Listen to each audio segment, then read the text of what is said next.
Hello friends, book dark reader पर आप सभी का स्वागत है। आज हम बात करने वाले हैं री इन्वेंट योरसेल्फ बाय जेम्स ऑल्टचर। यह किताब इस बारे में है कि जब जिंदगी आपको तोड़ दे, पहचान छिन जाए, पैसा, करियर, आत्मविश्वास सब डगमगा जाए, तब खुद को नए सिरे से कैसे बनाया जाए। देखिए, एक बात सीधे दिल पर रखकर शुरू करते हैं। यह किताब आपको कोई झूठा सपना नहीं बेचती। न ये कहती है कि बस सोच बदलो और सब ठीक हो जाएगा। जेम्स अल्टुचर बहुत साफ बोलते हैं कि जिंदगी बार बार आपको गिराएगी, और अगर आप हर बार पुराने तरीके से उठने की कोशिश करोगे तो फिर गिरोगे। यार, यही तो असली दर्द है ना? हम वही काम दोहराते रहते हैं और अलग नतीजे की उम्मीद करते हैं। लेखक की शुरुआत ही यहीं से होती है कि पुरानी पहचान मर चुकी है। सुनने में डर लगता है, पर सच यही है।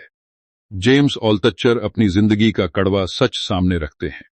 कई बार करोड़पति बने, कई बार पूरी तरह कंगाल हुए, दोस्त छूटे, शादी टूटी, मानसिक रूप से टूटे। और वो ये सब किसी हीरो की तरह नहीं बताते, बल्कि एक थके हुए इंसान की तरह कहते हैं, यार मैं भी फेल हुआ हूं, बुरी तरह। इसी से किताब का पहला बड़ा विचार निकलता है, रीइन्वेंशन कोई लक्जरी नहीं है, सर्वाइवल स्किल है। अगर आप बदलना नहीं सीखोगे तो जिंदगी आपको जबरदस्ती बदल देगी।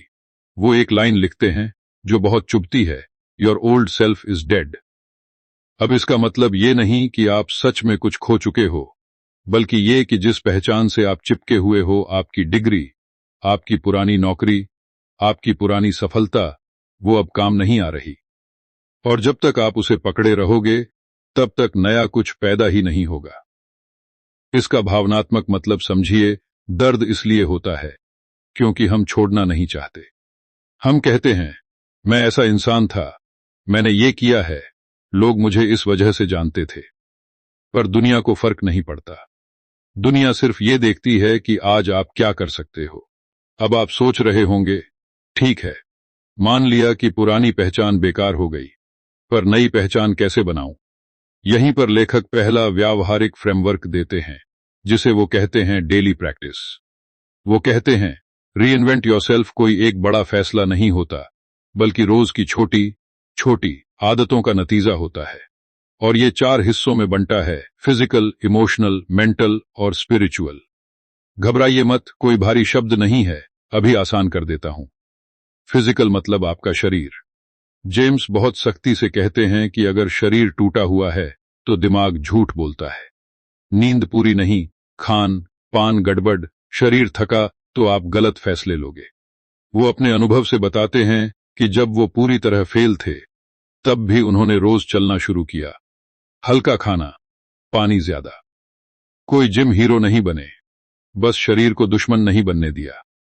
यहां सीख ये है कि रीइन्वेंशन का पहला कदम कोई बिजनेस आइडिया नहीं, बल्कि अपनी बॉडी को संभालना है। आप आज से ही कर सकते हो, ठीक से सोना, थोड़ा चलना, पानी पीना। सिंपल पर असरदार। इमोशनल प्रैक्टिस में वो कहते हैं, अपने जहर को बाहर निकालो। मतलब जो डर, गुस्सा, शर्म, ईर्ष्या अंदर भरी है, उसे दबाओ मत। लिखो, डायरी में, मोबाइल में, कहीं भी। वो खुद लिखते थे कि उन्हें किससे नफरत है, किससे डर लगता है, किससे जलन है। क्योंकि जब तक ये अंदर है, तब तक आप साफ सोच नहीं सकते। एक जगह वो लिखते हैं, if you don't deal with your emotions, they will deal with you. इसका मतलब ये है कि भावनाएं अगर कंट्रोल में नहीं हैं, तो वही आपका करियर, रिश्ते और फैसले कंट्रोल करेंगी। आम गलती लोग ये करते हैं कि पॉजिटिव बनने का नाटक करते हैं। लेखक कहते हैं, नहीं यार, पहले ईमानदार बनो। मेंटल प्रैक्टिस में आता है असली खेल। यहां जेम्स कहते हैं कि हर इंसान के पास एक एसेट होना चाहिए, आइडियर्स। पैसा नहीं, नौकरी नहीं, पहचान नहीं, आइडियर्स। वो एक अभ्यास बताते हैं जो किताब का दिल है। रोज आइडिया लिखो, चाहे बेकार हो, चाहे हंसी आए। जैसे अगर मुझे नया करियर शुरू करना हो तो 10 रास्ते, या अगर मुझे अपनी स्किल से पैसा कमाना हो तो तरीके। वो कहते हैं, दिमाग एक मसल की तरह है। शुरुआत में दर्द होगा, पर धीरे धीरे मजबूत होगा। और यही वो जगह है जहां ज्यादातर लोग हार मान लेते हैं, क्योंकि उन्हें तुरंत रिजल्ट चाहिए। अब स्पिरिचुअल प्रैक्टिस सुनकर मत सोचिए कि ये धर्म वाली बात है। जेम्स बहुत साफ करते हैं कि इसका मतलब है एक्सेप्टेंस। जो हो चुका है उसे स्वीकार करना, खुद को दोष देना बंद करना। वो कहते हैं, जब तक आप ये मानते रहोगे कि मेरे साथ ही ऐसा क्यों हुआ, तब तक आप आगे नहीं बढ़ सकते। एक लाइन वो लिखते हैं, acceptance is the first step to reinvention. भाव ये है कि जो टूट गया वो टूट गया। अब वहीं बैठकर रोते रहना या नए सिरे से कुछ बनाना, ये आपका चुनाव है। किताब के पहले हिस्से में लेखक एक और कड़वी सच्चाई बताते हैं, कोई आपको बचाने नहीं आने वाला, न सरकार, न बॉस, न दोस्त। ये सुनने में हाश लगता है, पर यार सच यही है। और यही बात आपको आजाद भी करती है, क्योंकि जब जिम्मेदारी पूरी तरह आपकी होती है तब शक्ति भी आपकी होती है। वो कहते हैं, रीइन्वेंशन का मतलब है खुद का सीईओ बनना, अपनी बॉडी, दिमाग, भावनाओं और फैसलों का। अब एक रिलेटेबल तस्वीर सोचिए। मान लीजिए एक आम इंसान है, नौकरी चली गई, घर में दबाव है, समाज ताने मार रहा है। पहले दिन वो बस इतना करता है कि ठीक से सोता है और टहलने जाता है। दूसरे दिन वो अपनी सारी कड़वाहट लिख देता है। तीसरे दिन वो बेवकूफ आइडिया लिखता है जिनमें से 9 बेकार हैं, पर 10वां कहीं चिंगारी छोड़ देता है। यही किताब कहना चाहती है, कोई जादू नहीं, बस ईमानदार मेहनत। जेम्स कहते हैं, अगर आप रीइन्वेंट नहीं कर रहे तो आप धीरे धीरे खत्म हो रहे हैं, क्योंकि दुनिया बदल रही है, स्किल्स बदल रही हैं, मौके बदल रहे हैं। और जो आदमी खुद को रोज अपडेट नहीं करता वो इतिहास बन जाता है। डर लगता है ये सुनकर, पर शायद यही डर जरूरी है ताकि हम जागें। यहीं पर पहला भाग एक सवाल छोड़ता है, क्या आप अपनी पुरानी पहचान को छोड़ने के लिए तैयार हैं, या उसी से चिपके रहेंगे जो अब आपको डुबो रही है? ठीक है, बिल्कुल वैसे ही आगे बढ़ते हैं, बिना कहीं भी यह बताए कि यह कौन सा हिस्सा है। अब जरा ईमानदारी से अपने आप से एक सवाल पूछिए, जब सब कुछ बिखर जाता है तब सबसे ज्यादा डर किस बात का लगता है? पैसा खत्म होने का, लोग क्या कहेंगे इसका, या फिर इस बात का कि अब मैं हूं कौन? जेम्स अल्टुचर यहीं से अगले गहरे सच में उतरते हैं। वो कहते हैं, ज्यादातर लोग असल में फेल नहीं होते, वो बस अपने ईगो के बोझ तले दब जाते हैं। ईगो यानी वो आवाज जो कहती है, मैं इससे बेहतर डिजर्व करता था, मेरे साथ गलत हुआ, मुझे इतना नीचे नहीं आना चाहिए था। यार, यही आवाज इंसान को जमीन पर पैर रखने नहीं देती। लेखक बहुत साफ कहते हैं कि रीइन्वेंशन की राह में ईगो सबसे बड़ा दुश्मन है, क्योंकि ईगो आपको सीखने नहीं देता। जब तक आप खुद को कुछ बन चुका इंसान मानते रहोगे, तब तक आप फिर से बिगिनर बनने की हिम्मत नहीं कर पाओगे। एक जगह वो लिखते हैं, the moment you think you are too big to learn, you are already finished. इसका मतलब समझिए, सीखना तभी शुरू होता है जब आप मान लेते हो कि आपको बहुत कुछ नहीं आता। और ये मानना बहुत दर्द देता है, खासकर तब जब कभी आप किसी ऊंचाई पर रहे हों। जेम्स अपनी जिंदगी का एक और कड़वा किस्सा बताते हैं। जब वो पूरी तरह टूट चुके थे, तब उन्हें छोटे छोटे काम करने पड़े, ऐसे काम जिन पर कभी वो हंसते थे, और हर बार उनका ईगो चिल्लाता था, ये तुम नहीं हो। लेकिन वो कहते हैं, उस चिल्लाहट को सुनना बंद करना ही असली अभ्यास था। रीइन्वेंशन का मतलब है अपने ईगो को रोज थोड़ा थोड़ा मारना, पूरा नहीं, बस इतना कि वो फैसले न लेने लगे। अब यहां एक बहुत प्रैक्टिकल बात आती है। लोग सोचते हैं कि नया जीवन मतलब नया करियर, नई पहचान, सब कुछ एक साथ। लेकिन लेखक कहते हैं, नहीं, पहले अपनी एक्सपेक्टेशंस को मारो। एक्सपेक्टेशन की सब जल्दी ठीक हो जाएगा। एक्सपेक्टेशन की लोग आपको समझेंगे। एक्सपेक्टेशन की मेहनत का तुरंत फल मिलेगा। वो साफ कहते हैं, अगर आप रीइन्वेंट हो रहे हो तो कुछ समय तक आप इनविजिबल रहोगे। कोई तारीफ नहीं, कोई तालियां नहीं। और यही वो दौर है जहां ज्यादातर लोग वापस पुराने दर्द में लौट जाते हैं, क्योंकि कम से कम वो जाना पहचाना होता है। एक बहुत सीधी लाइन है किताब में, comfort is the enemy of growth. भाव ये है कि जो जाना पहचाना है वही सबसे ज्यादा खतरनाक है, क्योंकि वही आपको वहीं रोके रखता है। लेखक कहते हैं, अगर आप हर दिन थोड़ा अनकंफर्टेबल नहीं हो रहे तो आप बदल ही नहीं रहे। अब यहां वो एक और जरूरी कॉन्सेप्ट लाते हैं, स्किल स्टैकिंग। वो कहते हैं रीइन्वेंशन का मतलब ये नहीं कि आप एक चीज में दुनिया के सबसे बेस्ट बन जाओ, बल्कि इसका मतलब है कि आप कई औसत स्किल्स को जोड़कर एक नई वैल्यू बनाओ। जैसे लिखना थोड़ा आता है, बोलना थोड़ा आता है, टेक्नोलॉजी की समझ थोड़ी है अलग अलग, ये कुछ खास नहीं, लेकिन साथ में ये आपको अलग बना देते हैं। यही असली स्ट्रैटेजी है, क्योंकि दुनिया को रेयर कॉम्बिनेशंस चाहिए, परफेक्शन नहीं। यहां लोग बड़ी गलती करते हैं। वो कहते हैं मैं तब शुरू करूंगा जब पूरी तैयारी हो जाएगी। जेम्स इस सोच को सीधा झूठ कहते हैं।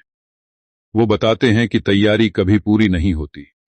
शुरू करने से पहले कॉन्फिडेंस नहीं आता, कॉन्फिडेंस शुरू करने के बाद आता है। और अगर आप कॉन्फिडेंस का इंतजार कर रहे हो तो आप सालों वहीं खड़े रहोगे। एक इमोशनल लेकिन सच्ची बात वो यहां कहते हैं, you don't need confidence, you need curiosity. मतलब ये कि खुद से ये पूछो, अगर मैं इसे आजमाऊं तो क्या होगा। यही सवाल आपको आगे बढ़ाता है, न कि ये भरोसा कि सब सही ही होगा। रीइन्वेंशन में गलतियां होंगी, शर्म आएगी, लोग हंसेंगे। लेखक कहते हैं अगर ये सब नहीं हो रहा तो आप सेफ खेल रहे हो। अब जरा उस आम इंसान की तस्वीर फिर से देखिए, वो जिसने पहला कदम उठा लिया था। अब वो ईगो निगल रहा है, वो मान रहा है कि उसे सब नहीं आता। वो छोटी स्किल्स सीख रहा है बिना किसी गारंटी के। घर वाले पूछते हैं कुछ हुआ, और जवाब देने को कुछ नहीं होता। ये सबसे भारी पल होता है। यहीं पर जेम्स कहते हैं साइलेंस को सहना सीखो। प्रोग्रेस अक्सर चुपचाप होता है। वो चेतावनी देते हैं कि इस दौर में कंपैरिजन बहुत खतरनाक है। सोशल मीडिया, पुराने दोस्त, किसी की सक्सेस सब ईगो को फिर जगा देता है। इसलिए वो सलाह देते हैं कि खुद को थोड़े समय के लिए दुनिया के शोर से अलग करो। इसका मतलब भागना नहीं, बल्कि फोकस बचाना है। रीइन्वेंशन एक नाजुक प्रक्रिया है, और नाजुक चीज को शोर में नहीं उगाया जा सकता। यह हिस्सा एक कड़वे लेकिन ताकतवर सच पर आकर रुकता है। जेम्स कहते हैं अगर आप सच में खुद को बदलना चाहते हो तो आपको कुछ समय तक गलत दिखना पड़ेगा, असफल दिखना पड़ेगा, और अकेला भी। और यही वो कीमत है जो हर नए जीवन की शुरुआत में चुकानी पड़ती है। सवाल बस इतना है, क्या आप उस कीमत को चुकाने के लिए तैयार हो, या फिर पुराने दर्द को ही सुरक्षित समझकर पकड़े रहोगे।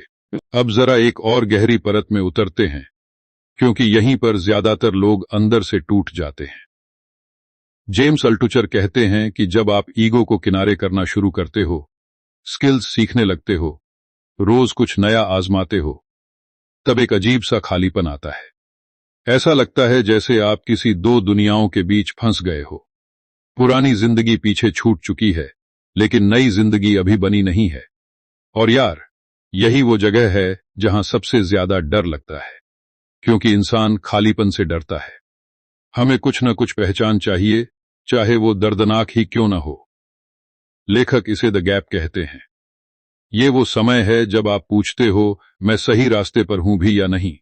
बाहर से कोई सबूत नहीं होता, कोई सैलरी स्लिप नहीं, कोई तारीफ नहीं, कोई साफ दिशा नहीं, बस रोज का अभ्यास और अंदर की अनिश्चितता।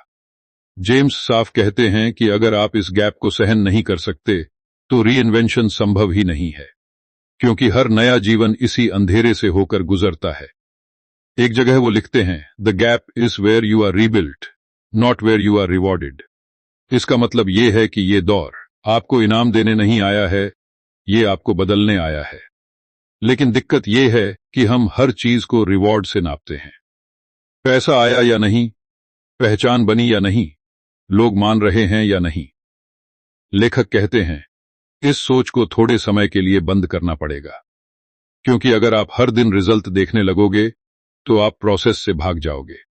अब यहां वो एक बहुत प्रैक्टिकल लेकिन अनकंफर्टेबल सलाह देते हैं। वो कहते हैं इस समय में आपको अपने जीवन का खर्च कम से कम करना होगा।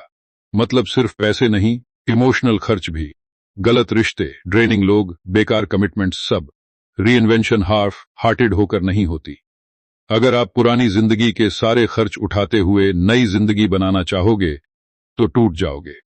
इसलिए वो कहते हैं मिनिमल बनो।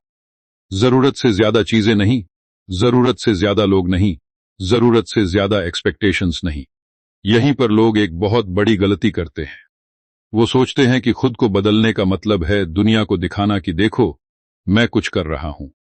सोशल मीडिया पोस्ट, मोटिवेशनल बातें, बड़े बड़े प्लान। जेम्स इसे सीधा पॉइजन कहते हैं, क्योंकि जब आप दिखाने लगते हो तब आप फिर ईगो के जाल में फंस जाते हो। रीइन्वेंशन क्वायत होती है, चुपचाप, बिना घोषणा के। वो कहते हैं, अगर आप हर किसी को बता रहे हो कि आप क्या बनने वाले हो, तो आप खुद को दबाव में डाल रहे हो, ग्रोथ में नहीं। अब लेखक एक और जरूरी आइडिया लाते हैं, फेलियर का नया मतलब। वो कहते हैं, पुराने माइंडसेट में फेलियर मतलब एंड होता है, लेकिन रीइन्वेंशन में फेलियर डेटर होता है।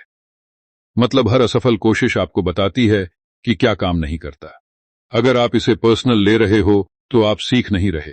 एक लाइन वो लिखते हैं, failure is information, nothing more, nothing less. इसका भाव यह है कि जब तक आप फेलियर को अपनी वैल्यू से जोड़ते रहोगे तब तक आप डरते रहोगे, और डर रीइन्वेंशन को मार देता है। अब उस आम इंसान की जिंदगी में वापस चलते हैं।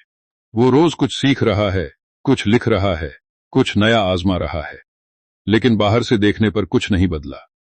वही कमरा, वही दबाव, वही सवाल। मां पूछती है कुछ बनोगे भी या नहीं, दोस्त कहते हैं ये सब बेकार है, और सबसे खतरनाक आवाज अंदर से आती है, शायद ये सब सच है।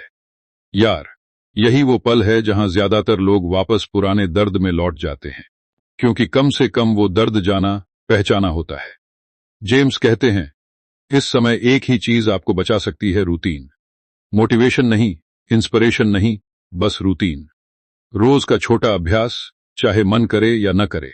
वो कहते हैं, जब दिमाग थक जाता है तब आदतें आपको आगे ले जाती हैं। इसलिए वो जोर देते हैं कि डेली प्रैक्टिस नॉन निगोशिएबल होनी चाहिए। चाहे दिन कितना भी खराब हो, थोड़ा चलना, थोड़ा लिखना, थोड़ा सीखना, ये टूटना नहीं चाहिए। एक और कड़वा सच वो यहां रखते हैं, रीइन्वेंशन में कोई मेंटोर नहीं आएगा जो हाथ पकड़कर चलाए। लोग सलाह देंगे लेकिन साथ नहीं चलेंगे, और यही ठीक है, क्योंकि अगर कोई और आपको दिशा दे रहा है तो वो आपकी रीइन्वेंशन नहीं है, उसकी है। लेखक कहते हैं, सुनो सबकी, पर फॉलो खुद को करो, क्योंकि अंत में गिरना भी तुम्हें है, उठना भी। यहां वो एक सतल लेकिन पावरफुल बात कहते हैं, ग्रैटिट्यूड। सुनने में सॉफ्ट लगता है, लेकिन वो इसे सर्वाइवल टूल की तरह बताते हैं। वो कहते हैं, जब सब कुछ अनिश्चित हो तब जो है उसके लिए शुक्रिया कहना दिमाग को संतुलित रखता है। इसका मतलब ये नहीं कि आप हालात से खुश हो जाओ, इसका मतलब है कि आप टूटते नहीं हो। रीइन्वेंशन में स्टेबिलिटी बाहर नहीं, अंदर बनानी पड़ती है। वो एक जगह लिखते हैं, gratitude keeps you sane while the world rearranges you. मतलब ये कि जब जिंदगी आपको इधर उधर पटक रही होती है तब ग्रैटिट्यूड आपको पागल होने से बचाता है। छोटी चीजें, आज शरीर चल पाया, आज कुछ नया सीखा, आज हार के बाद भी उठे, यही असली जीते हैं, भले ही दुनिया उन्हें न देखे। अब इस हिस्से का अंत एक बहुत ईमानदार स्वीकार पर आता है। जेम्स कहते हैं, रीइन्वेंशन कभी कंफर्टेबल नहीं होती। अगर आपको लग रहा है कि आप बहुत आराम में हैं तो शायद आप खुद को धोखा दे रहे हो। सही रास्ता अक्सर शेकी लगता है, डरावना लगता है, और अकेला भी। लेकिन यही संकेत है कि आप पुराने ढांचे से बाहर आ रहे हो। और यहां वो आपको एक सवाल के साथ छोड़ देते हैं जो रात को सोने नहीं देता, क्या आप इस अनिश्चितता को सहने की ताकत रखते हो, या फिर आप वही जिंदगी चुनोगे जो भले ही दुख दे पर कम से कम जानी पहचानी है, क्योंकि अगला कदम यहीं से तय होता है। अब कहानी उस मोड़ पर आती है जहां अंदर की लड़ाई बाहर की लड़ाई से भी ज्यादा खतरनाक हो जाती है, क्योंकि अब आप कुछ हद तक बदल चुके हो पर दुनिया आपको उसी पुराने चश्मे से देख रही है। जेम्स अल्टुचर कहते हैं, यही वो समय है जब लोग सबसे ज्यादा गलत फैसले लेते हैं। क्यों? क्योंकि उन्हें वैलिडेशन चाहिए। कोई कहे हां सही कर रहे हो, कोई सबूत दे कि देखो मेहनत रंग ला रही है, और जब ये नहीं मिलता तो दिमाग शॉर्टकट्स ढूंढने लगता है। लेखक साफ कहते हैं, रीइन्वेंशन के बीच में सबसे बड़ा जाल है डेस्परेशन। जब आप जल्दी साबित करना चाहते हो कि आप गलत नहीं थे। इसी डेस्परेशन में लोग ऐसे मौके पकड़ लेते हैं जो चमकदार दिखते हैं पर खोखले होते हैं। जेम्स इसे अपने अनुभव से समझाते हैं। वो बताते हैं कि कैसे उन्होंने कई बार सिर्फ इसलिए गलत बिजनेस डील्स की, गलत पार्टनर चुने, क्योंकि उन्हें जल्दी वापस कोई बनना था। वो मानते हैं कि हर बार जब उन्होंने पेशेंस छोड़ा, उन्हें और पीछे जाना पड़ा। एक लाइन वो लिखते हैं जो बहुत भारी है, डेस्परेशन इज एक्सपेंसिव। मतलब ये कि जब आप डर से फैसले लेते हो तो उसकी कीमत बाद में बहुत ज्यादा चुकानी पड़ती है। रीइन्वेंशन में सही समय का इंतजार करना भी एक स्किल है, और ये स्किल कोई सिखाता नहीं, ये चोट खाकर आती है। अब यहां जेम्स एक और जरूरी कॉन्सेप्ट लाते हैं, आइडेंटिटी अटैचमेंट। वो कहते हैं लोग अपने नए रास्ते को भी बहुत जल्दी नई पहचान बना लेते हैं। जैसे अब मैं एंटरप्रेन्योर हूं, अब मैं राइटर हूं, अब मैं कोच हूं, और फिर उसी पहचान से चिपक जाते हैं। लेखक कहते हैं यह भी खतरा है, क्योंकि रीइन्वेंशन का मतलब है फ्लूइड रहना। अगर कुछ काम नहीं कर रहा तो उसे छोड़ देना, बिना ये सोचे कि लोग क्या कहेंगे। वो एक जगह लिखते हैं, don't fall in love with your ideas. इसका भाव यह है कि आइडियर्स आपके सेवक हैं, मालिक नहीं। अगर कोई आइडियर ईगो बन गया तो वो आपको फिर बांध देगा। इसलिए जेम्स सलाह देते हैं कि हर आइडियर को टेस्ट करो, छोटे स्तर पर। ज्यादा उम्मीद मत पालो, ज्यादा नुकसान मत उठाओ। रीइन्वेंशन कोई जुआ नहीं है, ये कैलकुलेटेड एक्सपेरिमेंटेशन है। यहां वो बहुत प्रैक्टिकल तरीका बताते हैं, छोटे एक्सपेरिमेंट्स, बड़े सपनों के बजाय छोटे कदम। जैसे अगर लिखना चाहते हो तो पहले ब्लॉग, फिर छोटे आर्टिकल्स, फिर फीडबैक। अगर बिजनेस तो पहले साइड प्रोजेक्ट, फिर मार्केट टेस्ट। लेखक कहते हैं जो लोग सब कुछ एक ही दांव पर लगा देते हैं वो अक्सर वापस उठ नहीं पाते। रीइन्वेंशन में सर्वाइवल पहले है, सक्सेस बाद में। अब उस आम इंसान की जिंदगी में देखें। अब वो कुछ छोटे मौके देख रहा है, कोई छोटा काम, कोई फ्रीलांस प्रोजेक्ट, कोई नई स्किल से जुड़ा छोटा पैसा।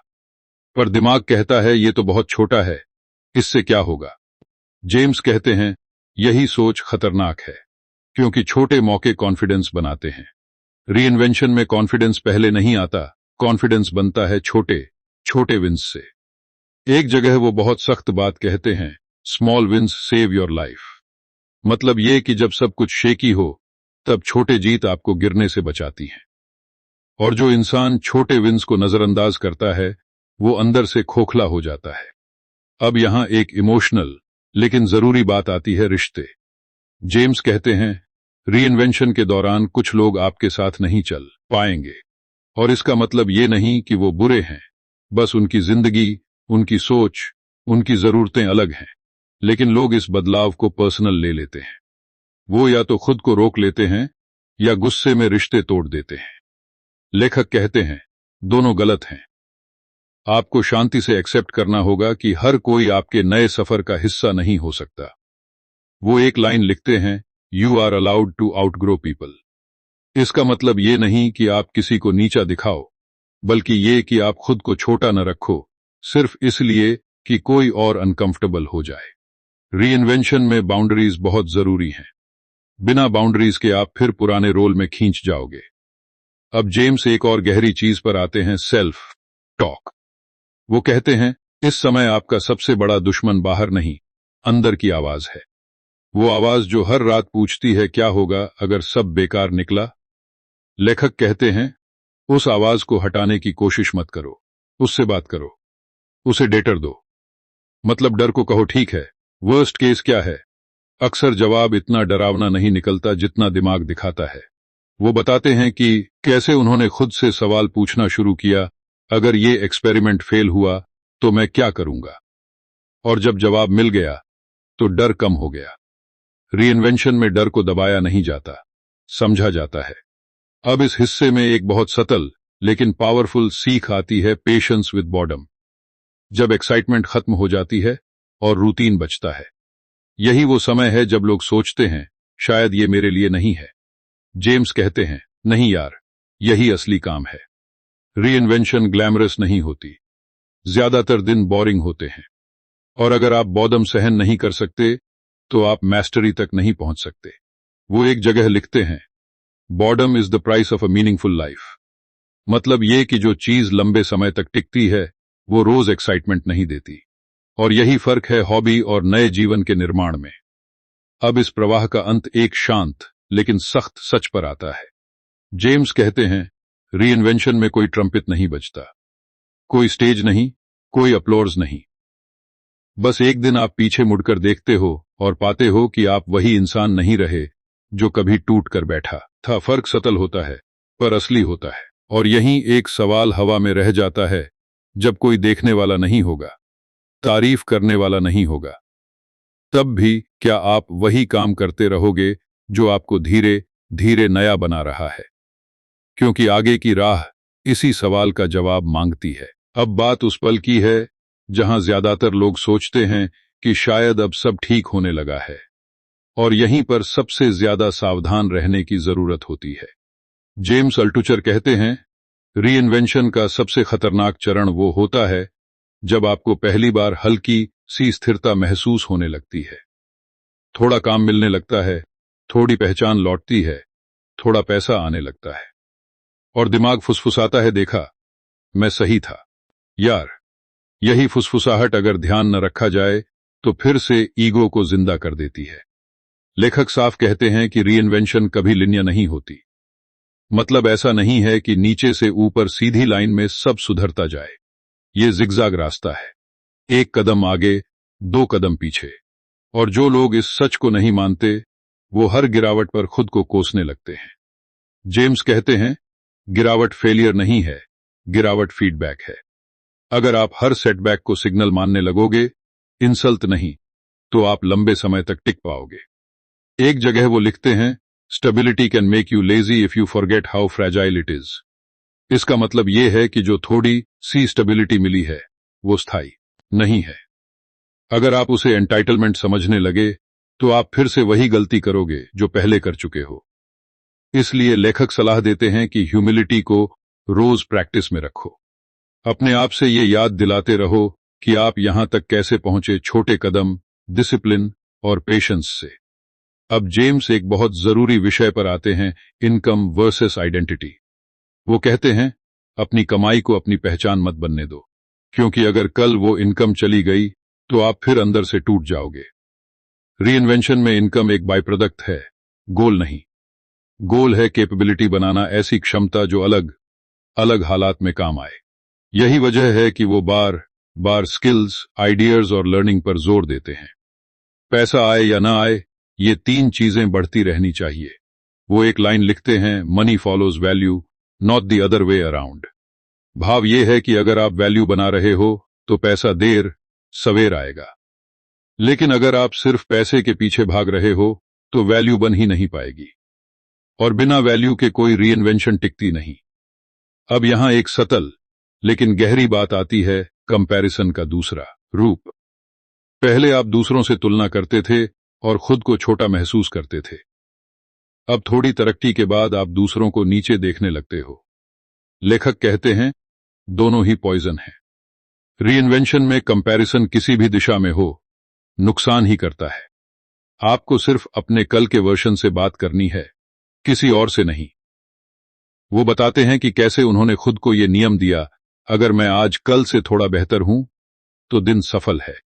कोई बड़ा मील का पत्थर नहीं, बस हल्की प्रगति, क्योंकि लंबे समय में यही हल्की प्रगति पहाड़ बन जाती है। अब उस आम इंसान की जिंदगी में लौटते हैं। अब उसके पास थोड़ी सांस लेने की जगह है, ईएमआई का डर थोड़ा कम हुआ है, घर में सवाल अभी भी हैं पर ताने कम हो गए हैं, और यही वो समय है जब दिमाग कहता है, चलो अब थोड़ा आराम करते हैं। जेम्स कहते हैं, आराम बुरा नहीं है, भूलना बुरा है। भूल जाना कि ये सब कितनी नाजुक मेहनत से बना है। लेखक यहां डिसिप्लिन का नया मतलब देते हैं। डिसिप्लिन मतलब खुद को सजा देना नहीं, डिसिप्लिन मतलब खुद से किया वादा निभाना। वो कहते हैं, अगर आप रोज खुद से छोटे छोटे वादे निभा रहे हो तो आपका आत्मविश्वास अंदर से मजबूत होता है, और यही आत्मविश्वास आपको अगली गिरावट में बचाएगा। एक जगह वो लिखते हैं, self trust is built by keeping small promises to yourself. इसका मतलब ये है कि बड़े लक्ष्य बाद में, पहले ये भरोसा बनाओ कि मैं जो कहता हूं वो करता हूं। रीइन्वेंशन में ये भरोसा सबसे बड़ा एसेट है। अब जेम्स एक और जरूरी चेतावनी देते हैं, सक्सेस गिल्ट। जब आप थोड़ा आगे बढ़ते हो और पीछे कुछ लोग वहीं रह जाते हैं तो गिल्ट आता है। लगता है जैसे आप उन्हें छोड़ रहे हो। लेखक कहते हैं ये गिल्ट समझ में आता है, लेकिन अगर आप इसी में फंस गए तो आप खुद को सबताज करोगे। दूसरों की मदद करना अच्छी बात है, लेकिन खुद को जलाकर नहीं। वो कहते हैं रीइन्वेंशन सेल्फिश लग सकती है, लेकिन असल में ये जिम्मेदारी है, क्योंकि जो इंसान खुद खड़ा नहीं है वो किसी और को सहारा नहीं दे सकता। पहले खुद को संभालना, फिर दुनिया की तरफ देखना, यही सही क्रम है। इस हिस्से के आखिर में जेम्स एक बहुत शांत लेकिन गहरा सच रखते हैं। वो कहते हैं रीइन्वेंशन कोई डेस्टिनेशन नहीं है जहां पहुंचकर आप रुक जाओ। ये एक आदत है, एक माइंडसेट है। जिंदगी आपको फिर गिराएगी, अलग तरीके से, अलग वजह से, लेकिन अगर आपने सही तरीके से खुद को बनाया है तो अगली बार आप टूटोगे नहीं, बस मुड़ जाओगे। और यहीं एक आखिरी सवाल आपके साथ रह जाता है, जब अगली मुश्किल आएगी तो क्या आप उसे अपने अंत की तरह देखोगे या फिर उसे एक और रीइन्वेंशन का मौका मानोगे? क्योंकि अब फर्क ये नहीं है कि गिरावट आएगी या नहीं, फर्क ये है कि आप उसके साथ क्या करोगे। अब जरा उस सच्चाई की तरफ चलते हैं जिस पर लोग बात करना पसंद नहीं करते। जेम्स अल्टुचर कहते हैं रीइन्वेंशन के बाद भी जिंदगी आपको टेस्ट करती रहेगी। फर्क बस इतना होता है कि अब टेस्ट का पैटर्न बदल जाता है। पहले सवाल था तुम कुछ बन भी पाओगे या नहीं। अब सवाल होता है जो बनाया है क्या उसे संभाल पाओगे? और यार, ये दूसरा सवाल कई बार पहले से ज्यादा भारी पड़ता है। लेखक बताते हैं कि जब आप थोड़े स्थिर हो जाते हो तब एक नई किस्म की थकान आती है। ये थकान मेहनत की नहीं होती, ये थकान लगातार सतर्क रहने की होती है। हर दिन खुद से पूछना पड़ता है, क्या मैं फिर से लेजी तो नहीं हो रहा? क्या मैं फिर से ईगो को स्टीयरिंग व्हील तो नहीं दे रहा? जेम्स कहते हैं रीइन्वेंशन के बाद सबसे बड़ा खतरा ये मान लेना है कि अब सब समझ में आ गया है। एक जगह वो लिखते हैं the moment you think you are done you start declining. मतलब जैसे ही आपको लगता है कि काम पूरा हो गया, गिरावट शुरू हो जाती है। क्योंकि दुनिया रुकी नहीं है, लोग रुके नहीं हैं, हालात रुके नहीं हैं। अगर आप सीखना बंद कर दोगे तो आप पीछे छूट जाओगे, चाहे अभी कितने ही आगे क्यों न दिख रहे हो। अब लेखक एक बहुत प्रैक्टिकल लेकिन अनकंफर्टेबल अभ्यास बताते हैं, बिगिनर्स माइंडसेट। वो कहते हैं खुद को जानबूझकर ऐसी जगह रखो जहां आप नए हो, जहां आपको सवाल पूछने पड़े, गलती करनी पड़े। क्योंकि जैसे ही आप सिर्फ एक्सपर्ट की कुर्सी पर बैठ जाते हो, आप जड़ हो जाते हो। रीइन्वेंशन को जिंदा रखने के लिए आपको बार बार बिगिनर बनना पड़ेगा। यहां लोग सोचते हैं कि बिगिनर बनने का मतलब है पीछे जाना। जेम्स कहते हैं नहीं, बिगिनर बनना मतलब है भविष्य में निवेश करना। क्योंकि जो सीखना बंद करता है वो धीरे धीरे इरेलीवेंट हो जाता है, और रेलेवेंस खोना आज के समय में सबसे खतरनाक चीज है। अब एक और गहरी बात आती है, हेल्थ और एनर्जी। जेम्स खुलकर कहते हैं कि उन्होंने अपनी जिंदगी में सबसे ज्यादा गलत फैसले तब लिए जब वो थके हुए थे, जब नींद खराब थी, जब शरीर कमजोर था, जब दिमाग ओवरलोडेड था। इसलिए वो बार बार शरीर की बात पर लौटते हैं। रीइन्वेंशन को बनाए रखना है तो एनर्जी को प्रायोरिटी देनी पड़ेगी। बिना एनर्जी के डिसिप्लिन भी नहीं टिकता। वो एक लाइन लिखते हैं, your energy decides your future more than your intelligence. मतलब ये कि आप कितने स्मार्ट हो, इससे ज्यादा फर्क इस बात से पड़ता है कि आपके पास रोज कितना दम है। अगर आप लगातार एग्जॉस्टेड हो तो आप शॉर्ट टर्म सोचने लगते हो, और शॉर्ट टर्म सोच रीइन्वेंशन को खा जाती है।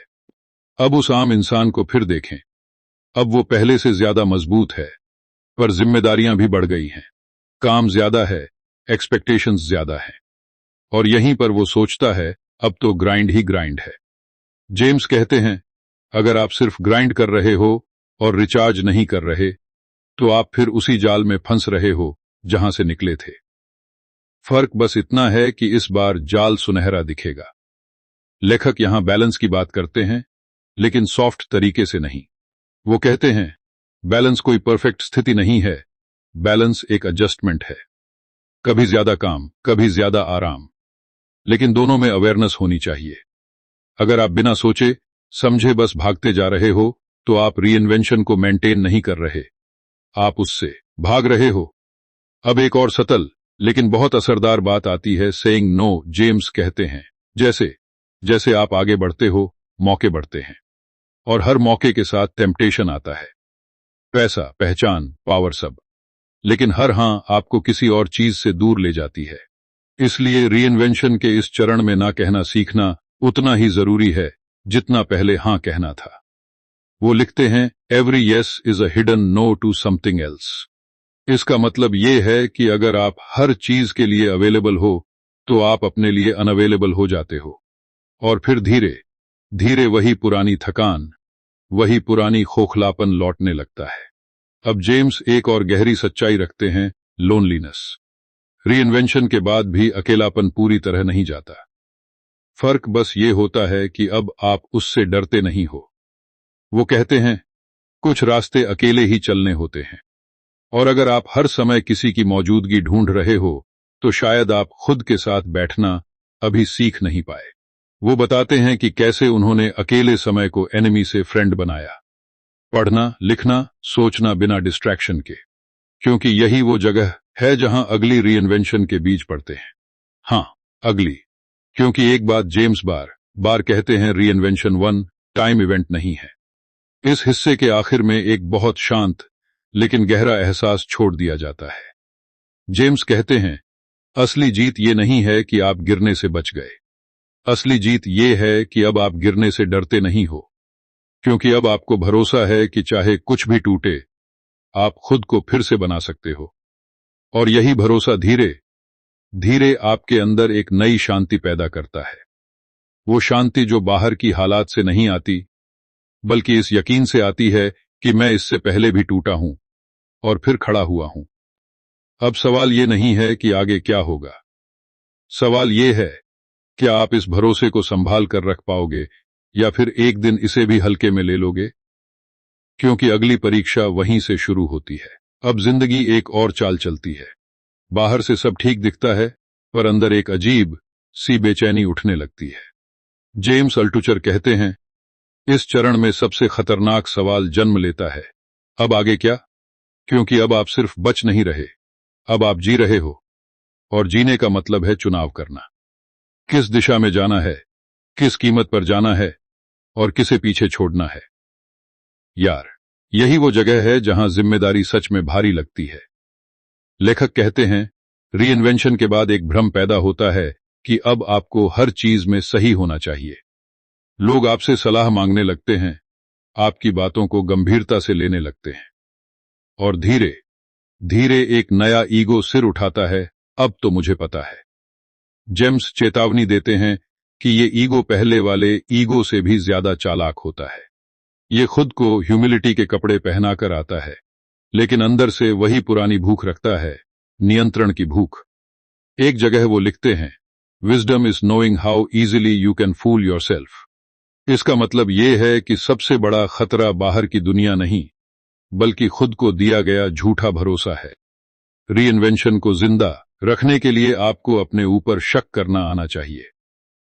बार बार खुद से पूछना चाहिए, क्या मैं सच में सही कर रहा हूं या बस अच्छा महसूस कर रहा हूं। अब यहां जेम्स एक बहुत जरूरी फर्क समझाते हैं ग्रोथ और एक्सपेंशन में। ग्रोथ मतलब अंदर से मजबूत होना, क्लैरिटी आना, फैसले बेहतर होना। एक्सपेंशन मतलब बस फैलते जाना, ज्यादा काम, ज्यादा नाम, ज्यादा पैसा। लेखक कहते हैं अगर एक्सपेंशन ग्रोथ से तेज हो गई तो इंसान अंदर से खोखला हो जाता है। रीइन्वेंशन के इस मोड पर बहुत लोग यही गलती करते हैं। वो हर मौके को पकड़ लेते हैं बिना ये देखे कि वो उनकी असली दिशा से मेल खाता है या नहीं। वो एक लाइन लिखते हैं, not every opportunity is meant for you.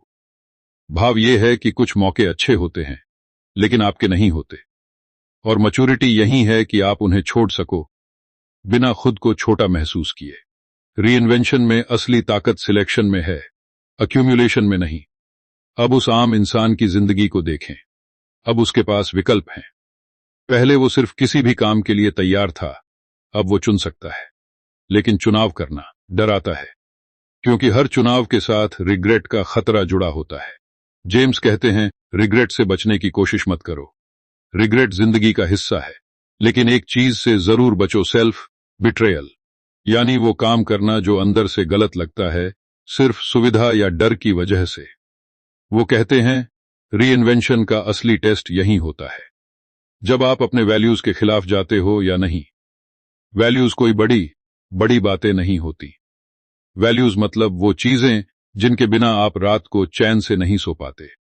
अगर आपका काम, आपके फैसले, आपकी दिनचर्या आपको अंदर से बेचैन कर रही है, तो समझ लीजिए कि कहीं ना कहीं आप खुद से दूर जा रहे हो। एक जगह जेम्स बहुत ईमानदारी से कहते हैं, if it costs you your peace, it's too expensive. मतलब कोई भी सफलता, कोई भी पैसा, कोई भी पहचान अगर आपकी शांति छीन रही है, तो उसकी कीमत बहुत ज्यादा है। रीइन्वेंशन का मकसद सिर्फ बेहतर बनना नहीं है, बल्कि हल्का बनना भी है। अब लेखक एक और गहरी बात पर आते हैं, फॉरगिवनेस, अपने लिए। वो कहते हैं, बहुत लोग रीइन्वेंशन के बाद भी अपने पुराने फैसलों को लेकर खुद को माफ नहीं कर पाते। अगर मैंने वो गलती न की होती, तो ये लाइन इंसान को आगे बढ़ने नहीं देती। जेम्स कहते हैं, पास्ट को समझना जरूरी है, लेकिन उसमें रहना आत्मघाती है। आपने जो किया, उस वक्त आप वही कर पाए जो आपकी समझ थी। आज की समझ उस दर्द का नतीजा है। वो लिखते हैं, you are not your worst mistake. इसका भाव यह है कि आप अपने सबसे बुरे दिन का योग नहीं हो। आप उन सब दिनों का नतीजा हो जिनमें आप फिर उठे। रीइन्वेंशन तब अधूरी रह जाती है जब इंसान खुद को माफ नहीं कर पाता। अब इस चरण में एक और सतल बदलाव आता है। आप दूसरों को जज करना कम कर देते हो, क्योंकि अब आपको पता है कि हर इंसान अपनी लड़ाई लड़ रहा है। जेम्स कहते हैं, एम्पैथी रीइन्वेंशन का साइड इफेक्ट है। जब आप खुद टूट चुके होते हो, तो आप दूसरों की दरारें पहचानने लगते हो, और ये एम्पैथी आपको बेहतर इंसान बनाती है, सिर्फ सफल नहीं। लेकिन वो चेतावनी भी देते हैं, एम्पैथी का मतलब सेल्फ निग्लेक्ट नहीं है। दूसरों की मदद करते करते खुद को भूल जाना फिर वही पुराना पैटर्न है। इसलिए बाउंड्रीज यहां भी जरूरी हैं। दया हो, लेकिन दिशा के साथ। इस प्रवाह का अंत एक बहुत शांत लेकिन मजबूत एहसास पर आता है। अब आप किसी को इंप्रेस करने के लिए नहीं जी रहे। आप डर से नहीं भाग रहे। आप बस ईमानदारी से आगे बढ़ रहे हो, ये जानते हुए कि रास्ता फिर बदलेगा, फिर मुश्किलें आएंगी। लेकिन अब फर्क यह है कि आप खुद को छोड़कर नहीं भागोगे। और यही सवाल आपको आगे की ओर धकेलता है। जब अगली बार जीवन आपको किसी चौराहे पर खड़ा करेगा, तब क्या आप वही चुनोगे जो आसान है, या वो जो आपको सच्चा रखता है? क्योंकि रीइन्वेंशन का अगला स्तर यहीं से खुलता है। अब सफर एक और अजीब मोड़ लेता है। बाहर से देखने वाले को लगता है कि आप सेटल हो गए हो, लेकिन अंदर कहीं एक हल्की सी बेचैनी अब भी जिंदा है। जेम्स अल्टुचर कहते हैं, यही वो समय है जब इंसान सबसे खतरनाक सवाल पूछता है, क्या बस इतना ही? और ये सवाल बुरा नहीं है। बुरा तब होता है जब आप इसे दबा देते हो। क्योंकि रीइन्वेंशन सिर्फ गिरने के बाद उठने की कहानी नहीं है, ये बार बार खुद से सच पूछने की हिम्मत की कहानी है। लेखक बताते हैं कि इस स्तर पर बहुत लोग अपने नए जीवन को भी पिंजरा बना लेते हैं। पहले नौकरी पिंजरा थी, फिर कर्ज पिंजरा था, अब सफलता पिंजरा बन जाती है। जिम्मेदारियां, पहचान, लोगों की उम्मीदें सब मिलकर एक नया बोझ बनाती हैं। जेम्स कहते हैं, अगर आपने रीइन्वेंशन से ये नहीं सीखा कि समय समय पर खुद को फिर से परखना है, तो आप उसी चक्र में फंस जाओगे, बस कपड़े बदल जाएंगे। एक जगह वो लिखते हैं, success is just another test. मतलब सफलता इनाम नहीं है, परीक्षा है। ये जांचती है कि आप अब कितने ईमानदार रह सकते हो। क्या आप वही आदतें बनाए रखोगे जिन्होंने आपको यहां तक पहुंचाया, या आप खुद को स्पेशल समझने लगोगे? रीइन्वेंशन यहीं अक्सर चुपचाप मर जाती है, बिना किसी बड़े हादसे के। अब जेम्स एक बहुत प्रैक्टिकल लेकिन डरावनी सलाह देते हैं, शेड्यूल योर फियर। सुनने में अजीब लगता है, लेकिन उनका मतलब साफ है। वो कहते हैं, अगर आप जानबूझकर अपने आराम को चुनौती नहीं दोगे तो जिंदगी अचानक ऐसा करेगी। इसलिए खुद को ऐसी स्थितियों में डालो जहां आपको थोड़ा डर लगे। नई स्किल, नया प्रोजेक्ट, नया सवाल। डर का मतलब खतरा नहीं, डर का मतलब ग्रोथ का संकेत है। वो लिखते हैं, if you are not scared sometimes you are not growing. इसका भाव यह है कि पूरी तरह सुरक्षित महसूस करना स्टैग्नेशन का लक्षण है। रीइन्वेंशन को जिंदा रखने के लिए हल्का डर जरूरी है, ठीक वैसे जैसे शरीर को मजबूत रखने के लिए हल्का तनाव। अब उस आम इंसान को फिर देखें। अब वो अपने काम में ठीक ठाक हो गया है। लोग उसकी बात सुनते हैं, लेकिन कहीं ना कहीं उसे लगने लगा है कि वो ऑटो पायलट पर चल रहा है। दिन निकल जाते हैं, काम होता रहता है, पर सीख रुक गई है। जेम्स कहते हैं, यही अलार्म है। जब दिन बिना यादगार बने निकलने लगें तो समझ लो कि आप चैलेंज से दूर हो गए हो। लेखक यहां क्यूरियोसिटी की बात को फिर से उठाते हैं। वो कहते हैं, क्यूरियोसिटी वो आग है जो रीइन्वेंशन को जलाए रखती है। सवाल पूछना, चीजों को समझने की कोशिश करना, नए नजरिए सुनना, ये सब अगर बंद हो गया तो अंदर का इंसान धीरे धीरे सुस्त हो जाता है। और सुस्ती से बड़ा दुश्मन कुछ नहीं। एक लाइन वो लिखते हैं, curiosity keeps you young, certainty makes you old. मतलब उम्र शरीर से नहीं, सोच से बढ़ती है। जैसे ही आप सोचने लगते हो कि मुझे सब पता है, वहीं से गिरावट शुरू होती है। रीइन्वेंशन का मतलब है हर कुछ साल में खुद को बिगिनर की कुर्सी पर बैठाना, चाहे ईगो कितना भी चिल्लाए। अब एक और गहरी परत आती है, कंट्रीब्यूशन। जेम्स कहते हैं, एक समय के बाद सिर्फ अपने लिए जीना खाली लगने लगता है। रीइन्वेंशन का अगला स्तर है वैल्यू को बाहर की दुनिया में बहने देना। इसका मतलब ये नहीं कि आप दुनिया सुधारने निकल पड़ो। इसका मतलब है अपने अनुभव, अपनी गलतियां, अपनी सीख किसी के काम आने देना। क्योंकि जब आप सिखाते हो तो आप दोबारा सीखते हो। लेकिन यहां भी वो चेतावनी देते हैं, कंट्रीब्यूशन का मतलब माता बनना नहीं है। खुद को थकाकर, जलाकर दूसरों की मदद करना फिर वही पुरानी गलती है। सही योगदान वो है जो आपको भी जिंदा रखे और सामने वाले को भी मजबूत बनाए। अब लेखक एक बहुत निजी बात शेयर करते हैं। वो कहते हैं कि उन्होंने कई बार सोचा कि अब मैं रुक सकता हूं, लेकिन हर बार जब उन्होंने रुकने की कोशिश की, अंदर कुछ मरने लगा। और तब उन्हें समझ आया कि रीइन्वेंशन एक यात्रा नहीं, एक रिदम है। जैसे सांस लेना। आप ये नहीं कहते कि अब काफी सांस ले ली। अगर आप रुकते हो तो दम घुटता है। वो लिखते हैं, reinvention is not a phase, it's a habit. इसका भाव यह है कि बदलने की क्षमता ही आपकी असली पहचान बननी चाहिए। कोई एक रोल, एक नाम, एक स्थिति नहीं। क्योंकि जो खुद को बदल सकता है वही लंबे समय तक आजाद रहता है। अब इस प्रवाह का अंत एक हल्के लेकिन गहरे एहसास पर होता है। अब आपको हर जवाब नहीं चाहिए। अब आपको यह भी मंजूर है कि कुछ सवाल खुले रहेंगे।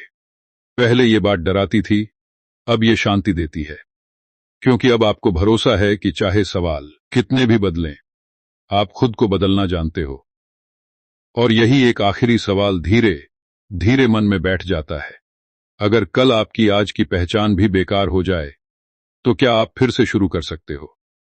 क्योंकि अब ये सवाल डर नहीं देता, अब ये आपको आजाद करता है। अब सफर उस मुकाम पर पहुंचता है जहां बाहर की दुनिया लगभग शांत हो जाती है, लेकिन अंदर की आवाजें ज्यादा साफ सुनाई देने लगती हैं।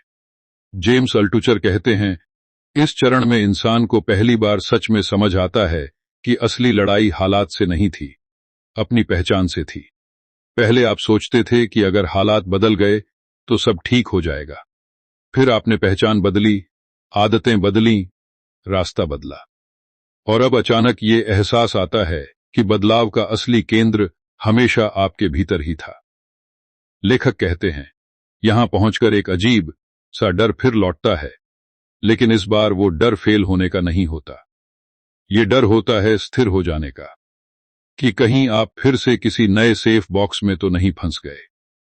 जेम्स इसे स्पिरिचुअल स्टैग्नेशन कहते हैं, लेकिन इसका मतलब कोई धार्मिक बात नहीं है। इसका मतलब है अंदर की जिज्ञासा का मर जाना। जब आप काम तो कर रहे हो पर सवाल नहीं पूछ रहे। जब आप चल तो रहे हो पर देख नहीं रहे कि कहां जा रहे हो।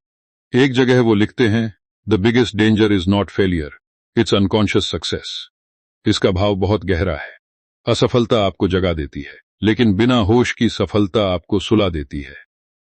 आप रूटीन में फंस जाते हो, तारीफ में फंस जाते हो, और धीरे धीरे वही आग बुझने लगती है जिसने आपको यहां तक पहुंचाया था। अब जेम्स यहां अवेयरनेस की बात करते हैं। वो कहते हैं, रीइन्वेंशन को बनाए रखने का सबसे जरूरी औजार है सेल्फ अवेयरनेस। खुद को देख पाना, अपने पैटर्न्स पहचान पाना। कब आप डर से फैसला ले रहे हो, कब लालच से, और कब सच में क्लैरिटी से।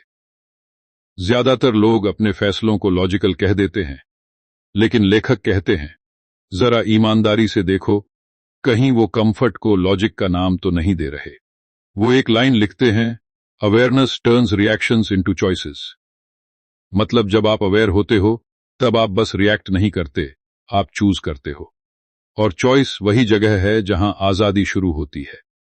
रीइन्वेंशन का असली मतलब यही है, मजबूरी से निकलकर चुनाव तक पहुंचना। अब उस आम इंसान की तरफ फिर लौटते हैं। अब वो पहले जैसा हेल्पलेस नहीं है, लेकिन अब उसके पास एक्सक्यूजेस भी ज्यादा सोफिस्टिकेटेड हैं। अब वो कह सकता है, अभी सही समय नहीं है, अभी जिम्मेदारियां ज्यादा हैं, अभी रिस्क लेना समझदारी नहीं। जेम्स कहते हैं, ये एक्सक्यूजेस पहले से ज्यादा खतरनाक होते हैं, क्योंकि ये मचूर लगते हैं, लेकिन अंदर से वही डर काम कर रहा होता है, खो देने का डर। लेखक कहते हैं, यहां एक सिंपल लेकिन कठोर सवाल खुद से पूछना चाहिए, अगर मैं डर न होता तो क्या करता। अक्सर जवाब साफ निकल आता है, और अगर जवाब निकल आया लेकिन आप फिर भी नहीं करते, तो समझ लीजिए कि आप फिर से खुद से समझौता कर रहे हो। अब जेम्स कमिटमेंट की बात करते हैं, लेकिन पुराने तरीके से नहीं। वो कहते हैं, कमिटमेंट किसी एक लक्ष्य से नहीं होनी चाहिए, कमिटमेंट होनी चाहिए प्रोसेस से।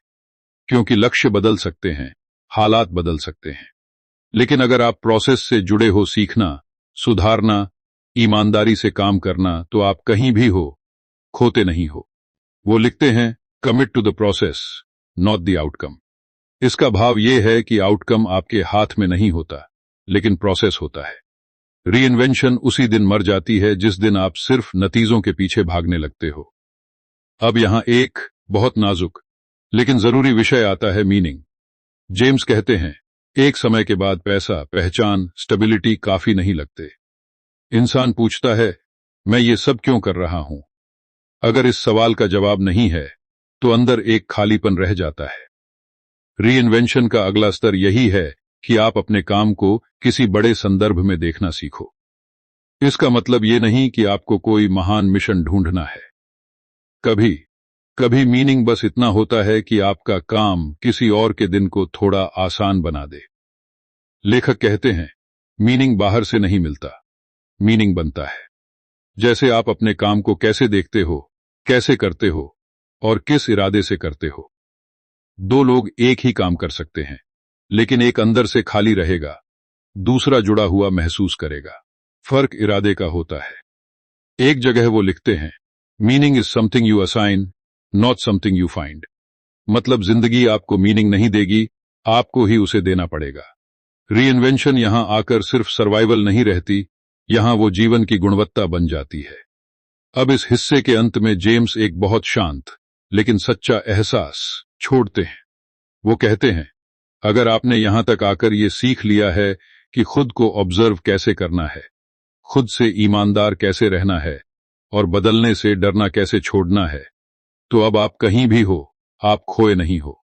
और यही एक आखिरी सवाल हवा में रह जाता है, जब अगली बार जिंदगी आपको बिना चेतावनी के हिला देगी, तब क्या आप टूट जाओगे या बस रुककर मुस्कुराओगे, ये जानते हुए कि बदलना अब आपकी आदत बन चुकी है। क्योंकि यहीं से रीइन्वेंशन और भी गहरी हो जाती है। अब बात वहां पहुंचती है जहां ज्यादातर लोग बाहर से तो ठीक दिखते हैं, लेकिन अंदर एक हल्का सा खोखलापन महसूस करने लगते हैं। जेम्स अल्टुचर कहते हैं, ये वो चरण है जहां इंसान को पहली बार ये एहसास होता है कि सिर्फ बदलते रहना ही काफी नहीं है, बदलने की दिशा भी मायने रखती है। पहले आप टूटे थे, फिर आपने खुद को बनाया, फिर संभाला, फिर आगे बढ़े। लेकिन अब सवाल ये नहीं है कि मैं कर सकता हूं या नहीं, सवाल ये है कि मैं ये करना चाहता भी हूं या नहीं। लेखक कहते हैं, यही वो जगह है जहां बहुत लोग साइलेंटली बर्न आउट हो जाते हैं। बाहर से सब चलता रहता है, काम होता रहता है, लोग तारीफ करते रहते हैं, लेकिन अंदर से खुशी गायब हो जाती है। क्यों? क्योंकि आप अपने ही बनाए हुए सिस्टम के गुलाम बन जाते हो। पहले आप हालात के गुलाम थे, अब आप अपने रूटीन, अपनी इमेज, अपनी रिस्पॉन्सिबिलिटी के गुलाम बन जाते हो। फर्क बस इतना है कि इस बार पिंजरा ज्यादा आरामदायक होता है। एक जगह वो लिखते हैं, you can rebuild a prison that looks like freedom. इसका मतलब बहुत सीधा है। अगर आप सचेत नहीं रहे तो आप वही गलती दोबारा कर सकते हो, बस बेहतर पैकेजिंग के साथ। रीइन्वेंशन का मतलब सिर्फ बाहर निकलना नहीं है, इसका मतलब है अंदर से आजाद रहना। अब जेम्स यहां एक बहुत गहरी बात करते हैं, आइडेंटिटी डिटॉक्स। वो कहते हैं, समय समय पर खुद से ये सवाल पूछना जरूरी है कि अगर मुझसे मेरा काम, मेरी पहचान, मेरी भूमिका छीन ली जाए तो मैं कौन हूं। ये सवाल डरावना है, लेकिन जरूरी है, क्योंकि जब आपकी पूरी सेल्फ वर्थ किसी एक चीज पर टिकी होती है तो वो चीज टूटते ही आप भी टूट जाते हो। लेखक बताते हैं कि उन्होंने जानबूझकर कुछ समय के लिए खुद को अनोनिमस रखा। कोई इंटरव्यूज नहीं, कोई सोशल वैलिडेशन नहीं, सिर्फ काम और सीख, ताकि वो ये याद रख सकें कि उनका अस्तित्व अपलॉज पर निर्भर नहीं है। रीइन्वेंशन तभी पूरी होती है जब आपकी सेल्फ वर्थ एक्सटर्नल रिएक्शंस से अलग हो जाती है। वो एक लाइन लिखते हैं, detach your self worth from external rewards. भाव ये है कि तारीफ आए तो ठीक, ना आए तो भी आप वही इंसान हो। पैसा आए तो ठीक, ना आए तो भी आपकी वैल्यू कम नहीं होती। जब ये समझ बैठ जाती है तब इंसान पहली बार सच में हल्का महसूस करता है। अब उस आम इंसान की तरफ फिर चलते हैं। अब वो सफल है, कम से कम दूसरों की नजर में। लेकिन रात को सोते समय कभी कभी ये सवाल उठता है, क्या मैं वही जी रहा हूं जो मैं चाहता था? जेम्स कहते हैं, इस सवाल से मत भागो। ये सवाल समस्या नहीं है, ये संकेत है कि आप जिंदा हो। जो लोग ये सवाल पूछना बंद कर देते हैं वो बस चल रहे होते हैं, जी नहीं रहे होते। लेखक यहां इंटेंशनल लिविंग की बात करते हैं, मतलब हर चीज ऑटो पायलट पर नहीं। आप क्यों काम कर रहे हो, क्यों ये रिश्ता निभा रहे हो, क्यों इस शहर में रह रहे हो, ये सवाल कभी कभी खुद से पूछना जरूरी है। रीइन्वेंशन का अगला स्तर यही है, अनकॉन्शियस से कॉन्शियस की तरफ जाना। एक जगह वो लिखते हैं, an unexamined life slowly becomes a burden. इसका भाव ये है कि जब आप अपनी जिंदगी को देखते नहीं हो, समझते नहीं हो, तो वही जिंदगी एक दिन भारी लगने लगती है। इसलिए समय समय पर पॉज लेना जरूरी है। रुकना कमजोरी नहीं है, रुकना रिकैलिब्रेशन है। अब जेम्स फ्रीडम का एक नया मतलब बताते हैं। फ्रीडम का मतलब ये नहीं कि आप कुछ भी कर सकते हो। फ्रीडम का मतलब ये है कि आप वो कर सकते हो जो आपके वैल्यूज से मेल खाता है, बिना अंदर से टूटे। कई बार इसका मतलब कम पैसा, कम नाम, लेकिन ज्यादा शांति भी हो सकता है। और ये चुनाव बहुत लोग नहीं कर पाते क्योंकि उन्हें डर लगता है कि लोग क्या कहेंगे। लेखक कहते हैं, रीइन्वेंशन का असली फल करेज है। वो करेज जो आपको ये कहने देता है, ये रास्ता मेरे लिए नहीं है, भले ही बाहर से वो रास्ता कितना ही सही क्यों न दिखे। यही करेज आपको फिर से गिरने से नहीं, बल्कि गलत जगह टिक जाने से बचाता है। वो एक लाइन लिखते हैं, courage is choosing alignment over approval. मतलब दूसरों की मंजूरी से ज्यादा जरूरी है खुद से मेल खाना। जब आप अलाइंड होते हो तब मेहनत भी बोझ नहीं लगती।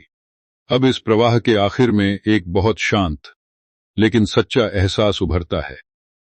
अब आपको हर मौके के पीछे भागने की जरूरत नहीं लगती। अब आपको हर तुलना में जीतने की भूख नहीं रहती। अब आप अपनी गति, अपनी दिशा, अपने जीवन के मालिक बनना सीख रहे हो।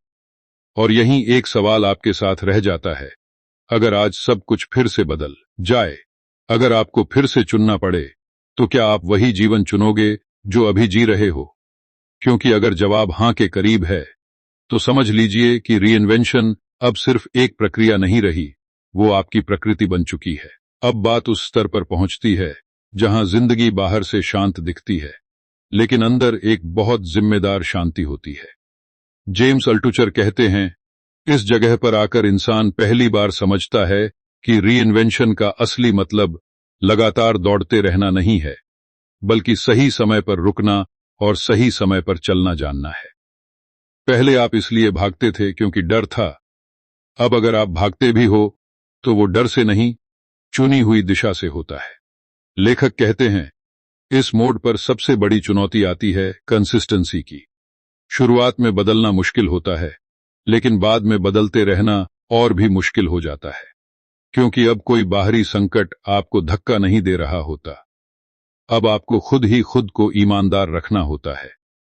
जेम्स साफ कहते हैं, जब जिंदगी ठीक चल रही हो तभी कैरेक्टर बनता है। संकट में तो हर कोई जाग जाता है। एक जगह वो लिखते हैं, who you are when things are okay matters more than who you are when things are falling apart. इसका मतलब ये है कि असली परीक्षा तब होती है जब सब ठीक लग रहा हो। तब आप किस तरह के फैसले लेते हो, किस तरह के इंसान बने रहते हो, यही तय करता है कि अगली गिरावट आपको तोड़ेगी या नहीं। अब यहां लेखक इंटेग्रिटी की बात करते हैं। इंटेग्रिटी मतलब सिर्फ ईमानदारी नहीं, इंटेग्रिटी मतलब अपने शब्द और अपने कर्म के बीच का फासला कम करना। आप जो कहते हो वही जीना। रीइन्वेंशन के इस चरण में बहुत लोग बातें तो सही करने लगते हैं, लेकिन धीरे धीरे छोटे छोटे समझौते शुरू हो जाते हैं। बस आज नहीं, बस इस बार, और यही छोटे समझौते बड़े पतन की नींव बन जाते हैं। जेम्स कहते हैं, इंटेग्रिटी कोई बड़ा फैसला नहीं है, ये रोज का छोटा चुनाव है। आप फोन उठाकर किसे कॉल करते हो, किसे नहीं। आप थके होने पर क्या चुनते हो, आसान रास्ता या सही रास्ता। रीइन्वेंशन यहीं साइलेंटली मजबूत भी होती है और यहीं साइलेंटली टूटती भी है। वो एक लाइन लिखते हैं, integrity is built in moments no one sees. मतलब वो फैसले जो आप तब लेते हो जब कोई देख नहीं रहा, वही आपको अंदर से बनाते या बिगाड़ते हैं। बाहर की इमेज बाद में आती है। अब उस आम इंसान को फिर से देखें। अब वो किसी से डरकर नहीं जी रहा, लेकिन अब उसके पास एक्सक्यूजेस भी ज्यादा रिफाइंड हैं। अब वो खुद को अच्छे शब्दों में समझा सकता है कि क्यों उसने आज वो काम नहीं किया जो जरूरी था। जेम्स कहते हैं, यही सेल्फ डिसेप्शन सबसे बड़ा खतरा है। दूसरों को बेवकूफ बनाना आसान है, खुद को बेवकूफ बनाना उससे भी आसान। लेखक यहां सेल्फ ऑडिट की बात करते हैं। मतलब समय समय पर खुद से कड़वे सवाल पूछना। क्या मैं सच में वही कर रहा हूं जो मैं सही मानता हूं? क्या मैं आराम के नाम पर आलस को छुपा रहा हूं? ये सवाल अनकंफर्टेबल हैं, लेकिन रीइन्वेंशन को जिंदा रखने के लिए जरूरी हैं। एक जगह वो लिखते हैं, comfort starts lying to you when you stop questioning it. इसका भाव यह है कि आराम खुद में बुरा नहीं है, लेकिन जब आप उसे बिना सवाल किए स्वीकार कर लेते हो, तब वो धीरे धीरे आपको सुस्त बना देता है। अब जेम्स डिसिप्लिन को एक नए नजरिए से समझाते हैं। डिसिप्लिन मतलब सख्ती नहीं, डिसिप्लिन मतलब क्लैरिटी। आपको पता हो कि आपके लिए क्या जरूरी है और क्या नहीं। जब क्लैरिटी होती है, तब डिसिप्लिन अपने आप आता है। आपको खुद को खींचना नहीं पड़ता, आप नेचुरली उस दिशा में चलते हो जो आपके लिए सही है। वो बताते हैं कि कैसे उन्होंने अपने जीवन में कई अच्छी चीजों को सिर्फ इसलिए छोड़ा क्योंकि वो उनकी एनर्जी खा रही थी। हर अच्छी चीज आपके लिए सही नहीं होती। रीइन्वेंशन के इस चरण में सिलेक्शन रिफाइनमेंट बन जाती है। आप कम चीजें चुनते हो, लेकिन सही चीजें। अब एक बहुत गहरी बात आती है, पीस विथ रेपिटिशन। जेम्स कहते हैं, जिंदगी ज्यादातर रेपिटिशन है। वही काम, वही रूटीन, वही चेहरे। अगर आपको हर दिन एक्साइटमेंट चाहिए तो आप कभी स्थिर नहीं हो पाओगे। रीइन्वेंशन का मचुर रूप ये है कि आप साधारण दिनों में भी अर्थ ढूंढना सीख लेते हो। वो एक लाइन लिखते हैं, a meaningful life is mostly ordinary days lived well. मतलब जिंदगी के ज्यादातर दिन खास नहीं होते, लेकिन आप उन्हें कैसे जीते हो, वही जिंदगी को खास बनाता है। अगर आप सिर्फ हाइलाइट्स का इंतजार कर रहे हो, तो आप जिंदगी का बड़ा हिस्सा मिस कर दोगे। अब इस हिस्से के आखिर में जेम्स एक बहुत शांत लेकिन ताकतवर एहसास छोड़ते हैं। अब आप किसी नतीजे के पीछे नहीं भाग रहे। अब आप प्रोसेस में टिके हुए हो। आपको पता है कि उतार चढ़ाव आएंगे, लेकिन अब वो आपकी पहचान नहीं हिलाएंगे। और यहीं एक सवाल धीरे से आपके साथ चलता है, जब कोई देख नहीं रहा होगा, जब कोई तारीफ नहीं होगी, जब कोई डर भी नहीं होगा, तब भी क्या आप वही इंसान बने रहोगे जो आप बनना चाहते हो? क्योंकि रीइन्वेंशन की असली परीक्षा वहीं शुरू होती है, जहां दिखाने को कुछ नहीं होता, बस निभाने को खुद से किया वादा होता है। अब जिंदगी एक और चुपचाप इम्तिहान लेती है। बाहर से सब स्थिर है, अंदर से आप भी काफी हद तक संतुलित हो चुके हो। लेकिन जेम्स अल्टुचर कहते हैं कि यहीं पर एक नया खतरा पैदा होता है, मैकेनिकल लिविंग। मतलब जिंदगी ठीक चल रही है, पर आप उसे महसूस नहीं कर रहे। दिन बीत रहे हैं, काम हो रहा है, फैसले भी सही लग रहे हैं, लेकिन अंदर से कोई सवाल उठना बंद हो गया है। और यार, सवालों का मर जाना जिंदगी का सबसे खामोश नुकसान होता है। लेखक कहते हैं, रीइन्वेंशन का मचूर चरण ये नहीं है कि आप हर समय बदलते रहो, बल्कि ये है कि आप समय समय पर खुद को झकझोर सको, खुद से पूछ सको, क्या मैं अभी भी सच में मौजूद हूं या बस निभा रहा हूं? क्योंकि निभाना आसान होता है, मौजूद रहना मुश्किल। मौजूद रहने के लिए आपको ध्यान देना पड़ता है अपने काम पर, अपने रिश्तों पर, अपने मन की हलचल पर। एक जगह वो लिखते हैं, presence is the antidote to burnout. इसका मतलब यह है कि बर्नआउट ज्यादा काम करने से नहीं आता। बर्नआउट आता है बिना महसूस किए काम करने से। जब आप अपने ही जीवन में दर्शक बन जाते हो, तब थकान जमा होती जाती है। अब जेम्स ध्यान को किसी आध्यात्मिक चीज की तरह नहीं, बल्कि प्रैक्टिकल स्किल की तरह समझाते हैं। वो कहते हैं, ध्यान का मतलब ये नहीं कि आप पहाड़ पर जाकर बैठ जाओ। ध्यान का मतलब है जो कर रहे हो वहीं रहना। खाना खा रहे हो तो बस खाना, बात कर रहे हो तो बस सुनना। रीइन्वेंशन के इस स्तर पर स्कैटर्ड माइंड सबसे बड़ा दुश्मन बन जाता है, क्योंकि अब जिम्मेदारियां ज्यादा हैं और ध्यान कम।